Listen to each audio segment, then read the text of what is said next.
Naiintriga nga ako kung anong lasa ng rice coffee na to, kaya nga aking susubukan para malaman ko anong lasa neto. Konti lang muna ang aking ilalagay dahil itatry ko lang nga muna kung ano ba talaga ang lasa neto. Dahil nga inggitera tayo ay susubukan natin kung masarap ba talaga. Kinakalat ko nga lang siya dyan para pantay ang pagkakaluto niya.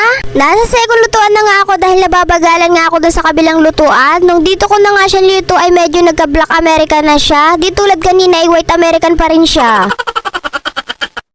2,000 years later. Kinabukasan ko na nga siya tinapos at pinagpatuloy ulit dahil hindi ko na kinaya yung usok niya. Grabe pala umusok to. Siguro dahil din sa kailangan mo siyang maging ibang lahi. Kailangan talaga maging black American siya kaya sobra nga ang usok niya.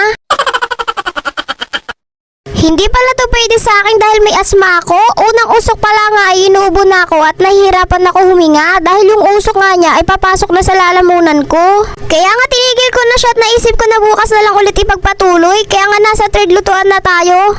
Nung dito ko na nga siya niluto ay binuksan ko ng pintuan at ang electric fan para nga lumabas ang usok dahil nung unang luto ko nga ay nakasara ang pinto at wala pang nakatapat sa akin na electric fan. Dahil hindi ko naman kasi alam na ganito pala siya kausok pero hindi naman siya totally na sobrang usok. Siguro hindi lang siya bagay sa akin dahil may asma nga ako. Isinama ko na nga din siya sa kumukulong tubig para isang kuluan na nga. After ilang oras ay kumulo na din at ayan luto na nga siya at pwede na natin siyang tikman kung ano ba talaga ang lasa neto. Pinuno ko na nga yung tubig dahil medyo marami nga yung rice coffee kung isang baso lang ang pagkakapihan. Kaya sumobra nga siya sa Black American kaya pinuno ko na nga yung tasa sa tubig. The moment of truth.